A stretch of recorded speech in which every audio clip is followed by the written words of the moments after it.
We have received numerous inquiries regarding the situation surrounding Iran and the negotiations on the Iranian nuclear program. We have comprehensively compiled these questions and are prepared to address them in a consolidated informational response. We note the ongoing attempts by politically biased and destructively minded forces to stir up tensions around the Iranian nuclear program under a fabricated pretext and to convince the rest of the world of the existence of threats it allegedly poses. These false champions of international peace and security have been engaged in their manipulations for so long that they have lost the ability to objectively assess current events, to see the connection between their own unsavory decisions and their destructive consequences, as well as to learn from their mistakes and, at the very least, to avoid repeating them. The recurring threats against Iran to launch new missile and bomb strikes on its nuclear facilities cannot but cause serious concern. The cynicism of such statements is further compounded by the fact that they are made under the guise of feigned concern for nuclear non-proliferation. I would like to note that this concerns nuclear weapons, which the Islamic Republic of Iran does not possess, and as repeatedly confirmed by International Atomic Energy Agency leadership, Tehran is not developing. In other words, biased judgments, lacking credible, technically objective assessments or sound arguments, and heavily steeped in Iranophobia, are presented as sufficient justification for yet another act of aggression. Bombing nuclear facilities must not become commonplace in international practice. The catastrophic risks associated with this can neither be ignored nor justified. The United Nations Security Council long ago and unequivocally classified such attacks as unacceptable, though now some prefer not to recall this or even ignore it altogether, placing their opportunistic politics above all else. Against this backdrop, other so-called peacemakers, who until recently justified the bombing of nuclear facilities in the Islamic Republic of Iran, which were under International Atomic Energy Agency safeguards, and enthusiastically praised these actions, even referring to them as dirty work, are now promising to take practical steps to reinstate previously revoked UN Security Council sanctions resolutions against Iran. Fully aware that they lack any real legal or procedural grounds for doing so, they attempt to present their schemes as an alternative to armed escalation, almost as a blessing and an example of effective diplomacy that the rest of the world is expected to meekly accept. Let me remind you again that the UN Security Council Resolution 2231 does indeed provide for a mechanism to restore previous sanctions, the so-called snapback. However, triggering it requires a substantial set of steps and stages that have not been fulfilled.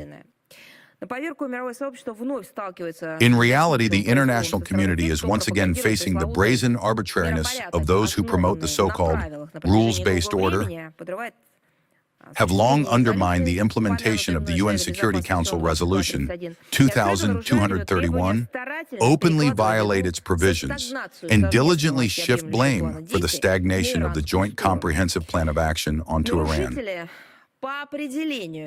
By definition, violators cannot invoke the enforcement mechanism embedded in the resolution.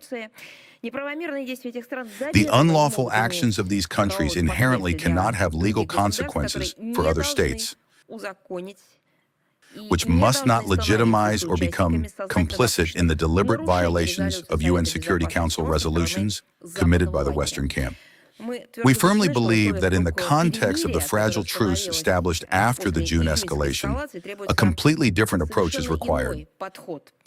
The world has seen where aggressive ambitions and actions under the slogan, as it was formulated, of a final solution to the Iranian question lead. A horrific formulation, but one many have espoused. Hypocritical calls for the swift restoration of full-scale International Atomic Energy Agency verification activities in Iran today are loudest from those who, just yesterday, without hesitation, inflicted damage on Iran, putting inspectors' lives in mortal danger and destroying verification equipment.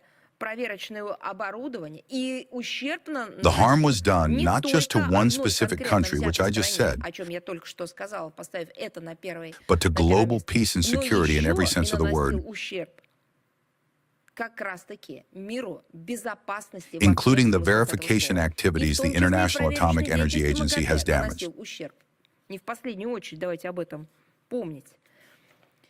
As usual, they have no desire to take responsibility for their actions.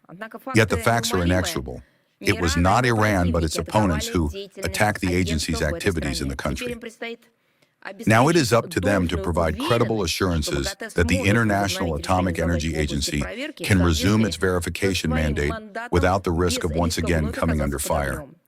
A sustainable, peaceful settlement and a commitment to refrain from further strikes are fundamental prerequisites for normalizing cooperation between Tehran and the agency. We proceed from the understanding that, at this current historical juncture, Western opponents must abandon their selfish ambitions and finally direct their energy not toward destruction, but toward an active search for negotiated solutions. These solutions should dispel unfounded suspicions and warnings regarding Iran's peaceful nuclear program, relying on international law while duly taking into account Iran's legitimate interests as enshrined in the Treaty on the Non-Proliferation of Nuclear Weapons, including the right to enrich uranium for civilian purposes under the agency's supervision. Opportunities for reaching such agreements exist. The Russian side is making active efforts in this direction, closely coordinating positions with Iranian and Chinese partners. Tehran's commitment to substantive discussions on the desired solutions is evidenced by its ongoing dialogue with European countries, the latest round of which took place on July 25th of this year in Istanbul. We hope that London, Paris, Berlin, and Washington will recognize the futility of confrontation and instead focus on productive efforts toward a genuinely diplomatic settlement. This should be guided by the provisions of the non-proliferation of nuclear weapons, grounded in a carefully calibrated balance of interests, advancing reasonable approaches, and abandoning the language of blackmail and threats.